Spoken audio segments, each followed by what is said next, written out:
Welcome to JD Clips. Please enjoy the short versions of our famous videos and keep learning. And don't forget to subscribe. तो नीरज अत्री जी, ये साहब ये मैंने देखा कि एक ही हमारे आचार्य प्रशांत जी होते हैं अद्वैतवादी, और मैंने इनको विशेष ध्यान से तो नहीं सुना है। लोग कहते रहते हैं मुझसे कि साहब इनको बुलाइए बुलाइए, लेकिन 2-4 बार मैंने उनको सुना तो मेरे समझ में नहीं आया उनकी बात। आपने तो इनके ऊपर गहन अध्ययन किया है, तो हमारे जो नागा साधु लोग थे उन्होंने इनकी स्टॉल क्यों उखाड़ दी और उनके जो लोग थे उनकी पिटाई विटाई क्यों कर दी साहब? ये तो बड़ी असहिष्णुता है। हमारा सहिष्णु जो है सर्वधर्म समभाव, उसका विनाश नहीं हो रहा है क्या? है कौन ये आचार्य प्रशांत? देखिए ऐसा है संजय जी, एक ना वो एक फ्रेज है अंग्रेजी में, the world will give you as much horse shit as you are willing to accept.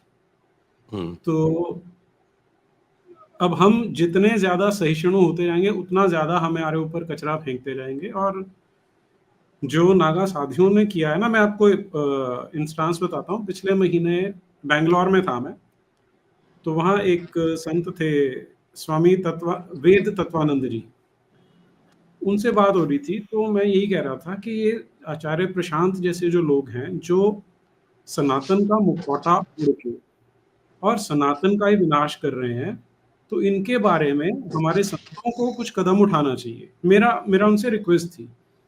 तो लेकिन ये नागा साधुओं ने जो किया, मुझे लगता है वो बहुत अच्छा काम किया है इन्होंने। नहीं तो जिस तरह से इस तरह के लोग छद्म रूप लेकर अद्वैत की बात करते हुए और भगवत गीता की बात करते हुए जो सनातन के बिल्कुल बेसिक प्रिंसिपल्स हैं उन्हीं के अगेंस्ट प्रचार कर रहे हैं और अंदर ही अंदर से हमारे समाज को खोखला करने का काम कर रहे हैं। अगर मैं एग्जांपल दूं आपको, तो जनरली लोग इसे बड़ा लाइटली ले लेते हैं। तो मैं आपसे एक प्रश्न के फॉर्म में अगर पूछूं कि मोक्ष से आप क्या समझते हैं? मोक्ष तो टाइम साइकिल से लिबरेशन है। जन्म मरण की जो साइकिल है उससे छूट गए तो आप मोक्ष में चले जाओ।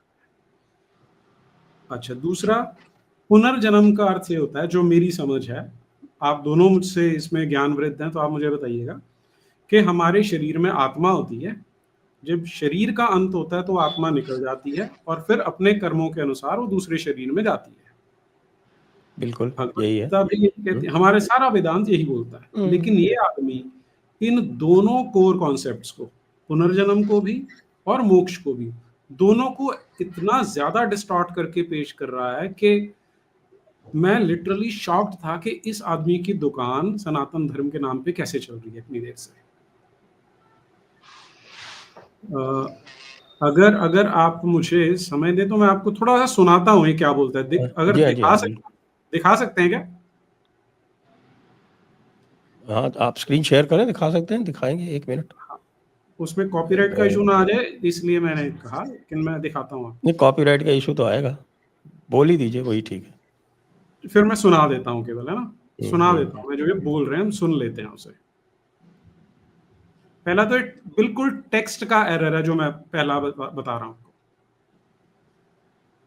पर्सनैलिटी और कृष्ण अर्जुन से बोलते हैं, अर्जुन तुझे कुछ याद नहीं है, ये मैं तुझे कोई पहली बार थोड़ी बता रहा हूँ, ये जो मैं तुझे अभी बातें बोल रहा हूँ ना, ये मैं तुझे बहुत बार पहले बोल चुका हूँ। वो नाम लेके बताते हैं। अच्छा, मनु का नाम लेते हैं, इक्ष्वाकु का नाम लेते हैं, वसवान का नाम लेते हैं, कहते ये सब थे, बस बात ये है कि तुझे कुछ याद नहीं है।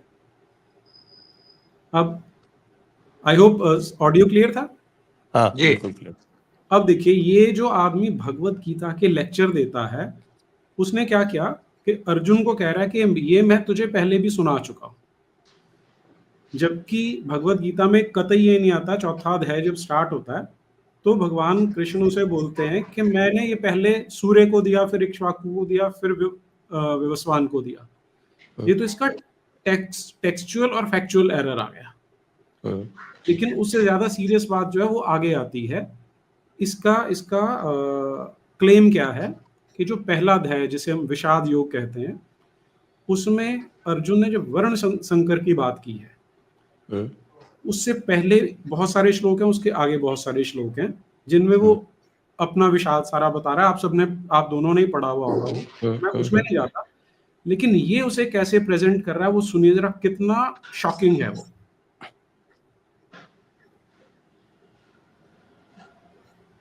और जो दूसरी चीज होती है वो होती है सोसाइटी के लेवल पे, माइंड के लेवल पे। पता है क्या बोल रहे हैं अर्जुन? अर्जुन बोल रहे हैं कि अगर ये लड़ाई हो गई तो जितने क्षत्रिय हैं वो सब मर जाएंगे। जितने क्षत्रिय मर जाएंगे तो उनकी जो पत्नियां हैं वो फिर जा करके जो दूसरे वर्ण के लोग हैं उनसे संबंध बनाएंगी। अभी देखो क्या चल रहा है, ये किस लेवल की थिंकिंग है, ये सोशल कंडीशनिंग है। जैसी आज है वैसी उस समय भी चल रही थी, इसीलिए तो गीता आज भी रिलेवेंट है जी। तो अगर सारे पुरुष मर गए, right, then who will then restrain the women? Restrain the women. That is the concern. That's the concern, because they will then go and mate with people of other varnas, so called lower varnas. उसको मोटे तौर पे ये भी कह सकते हो कि दूसरी कास्ट के साथ जाके वो मिंगल करेंगी, तो बच्चे पैदा होंगे। और जो बच्चे जी, मतलब ये मूर्ख जो है ये नहीं बताता कि साहब की ये जो अर्जुन विषाद योग है उसको सीधे सीधे दूसरे अध्याय के आरंभ में ही कृष्ण कह देते हैं कि तू क्या बकवास कर रहा था, दिमाग खराब हो गया।